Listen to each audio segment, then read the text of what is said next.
We all know the usual games that are brought up when talking about the best games of all time, and have probably had our own debates about which games deserve to be mentioned on that list. What we don't spend much time talking about are the best games that nobody seemed to notice. For whatever reason, they came and went, and not that many people even played them, though they were outstanding. With this in mind, I bring you my top 5 most underrated games. 5.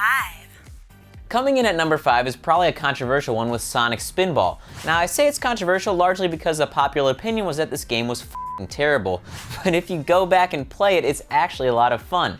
The game offered a mixture of platforming, pinball, and puzzle-solving elements, and it was insanely difficult. There are only about 5 stages in the game, and yet I only know a few people that actually managed to finish it.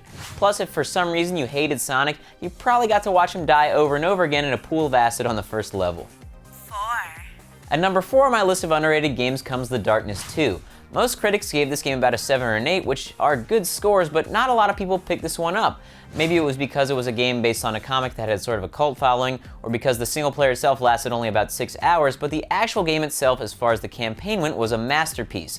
The voice acting was some of the best I've heard in video games, period, and the production value of the story was mind-blowingly good. Couple that with the fact that you got to literally tear people's spines out through their assholes using demonic arms, and you've got yourself a recipe for one hell of a game. It was a perfect example of a linear game working how it should. Seriously, if you haven't played through it, I recommend putting this one at the top of your rental list. You won't regret it. 3. Number 3 on my list is Rayman Origins. You'll hear this game thrown around a lot when people talk about underrated titles that people didn't pick up, and there's a reason for that. It's really good. The platforming is super fun, and toward the latter stages is actually relatively challenging. What takes this game over the top, though, is its charm. From the character and level design to the silly songs that will almost definitely get stuck in your head, you'll have a lot of fun with a friend playing through this one. Seriously, try and get this song out of your head by the end of the day.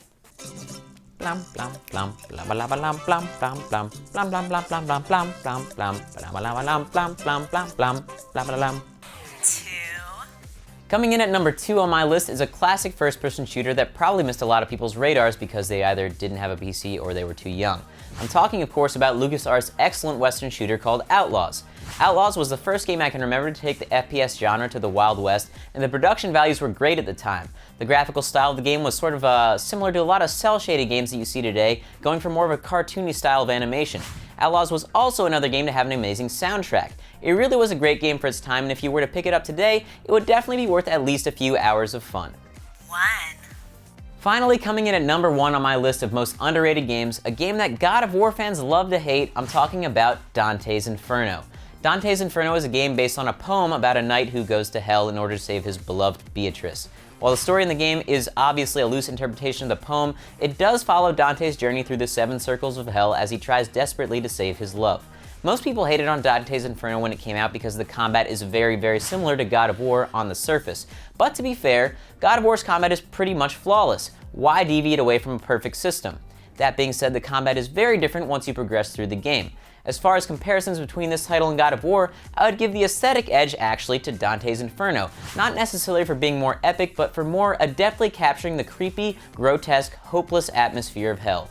One of the coolest features was that you'd find different historic figures from the poem throughout the game and get to read why they were banished to hell.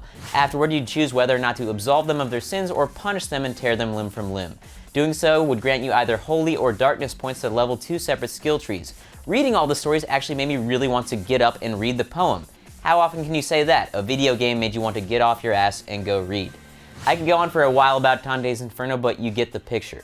So there you have it, my top 5 most underrated games. I'm sure there are some that you feel I left off the list, so as always be sure to comment below and tell me where I f***ed up. Thanks guys for watching, and I'll catch you next time.